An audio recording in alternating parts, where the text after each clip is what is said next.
집행함에 있어서 집행 개시를 하는데 집행을 개시를 못하는 장애 사유가 있습니다. 어떤 것이냐? 요 용어 그림 보면 채권자, 채무자, 제3채무자 이 기본적인 맥락입니다. 이 채권자가 이제 채무자의 재산에 대해서 압류해서 이제 집행을 하려고 하는데 자기도 돈 받을 권리가 집행채권이 뭐 집행권원 등에 의해서 확정이 됐겠죠. 확정이 됐을 건데 이 채권자의 또 다른 채권자가 있습니다. 또 다른 채권자가 그 집행채권에 대해서 압류를 걸어온 겁니다. 즉 채권자의 채무자에 대해서 자기는 자기 나름대로 집행을 하려는데 자기가 돈 받을 채권이 자기의 또 다른 채권자로부터 지금 압류가 들어온 겁니다.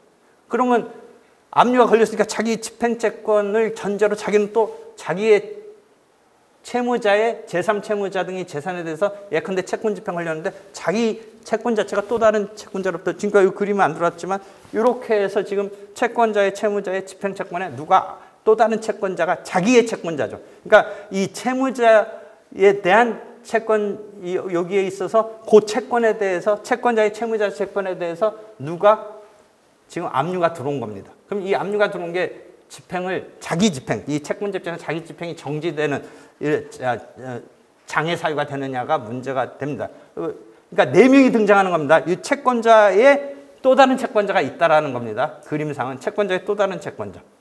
그러니까 요거는 또 헷갈려 하지 마세요. 이 채무자에 대한 또 다른 채권자가 아닙니다. 그러니까 지금 복수의 채권자가 있는 게 아니고 채권자의 채권자가 있는 겁니다.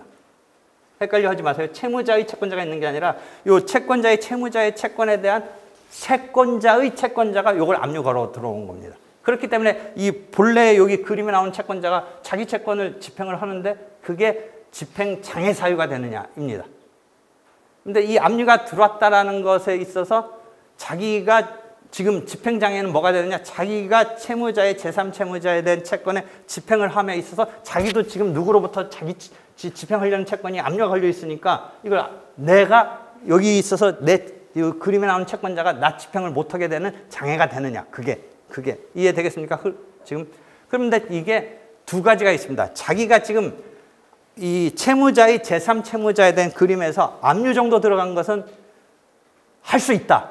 근데 이게 압류 및 예컨대 채권 집행을 생각하면 압류 및 추심명령이라든지 압류 및 전부명령 들어가면 이 전부명령은 일단 채무자의 제3채무자의 채권을 자기가 양도받는 식으로 자기가 이제 처분권을 자기한테 오는 것처럼 되는 법리이기 때문에 이것은 하면 안 된다라는 겁니다. 그러니까 두 종류입니다.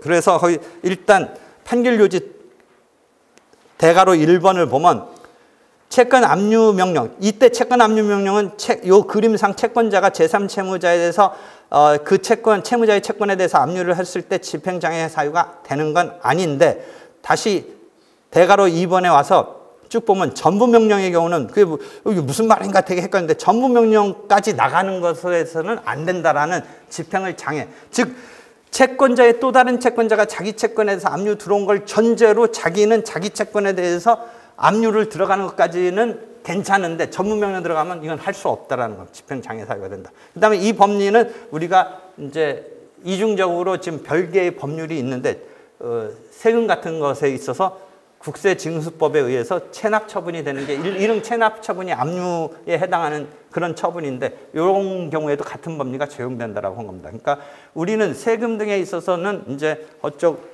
자산관리공사가 나중에 뭐 공매로 막 이렇게 해가지고 처리하는데 일반 민사집행 절차는 거기는 평등주의도 아니고 우선주의가 조금 이렇게 괴리가 있습니다. 괴리가 있어서 집행 절차를 통일시켜야 된다는 문제가 하나 있는데 일단 여기서는 마찬가지로 규율이 된다입니다. 되게 이거 복잡한데 이 그림을 보십시오. 그림을 하나 넣어주세요. 채권자의 그러니까 채무자의 또 다른 채권자가 있다는 게 아니고 이 채권자의 또 다른 채권자가 있어서 그 사람이 요거에서 다 왼쪽에 그 소구 집행채권에서 압류를 들어왔을 때 이 채권자가 채무자의 제3채무자의 채권에 압류 들어가는 것까지는 좋은데 전부명령 들어갈 수 없다라는 겁니다.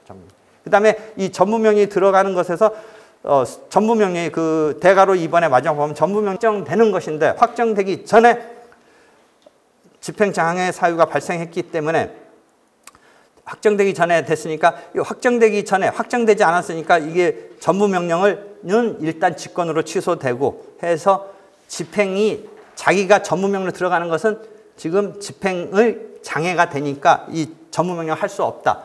그 다음에 전무명령 이 경우는 더 특수합니다. 이미 내려는 졌는데 송달제 심지어 그 단계까지 갔습니다.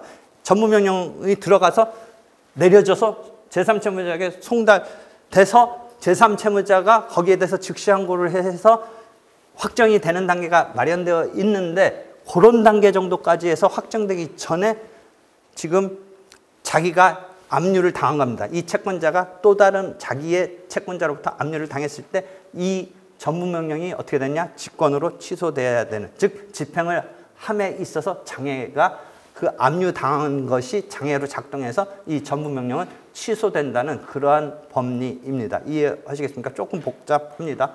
넘어가겠습니다.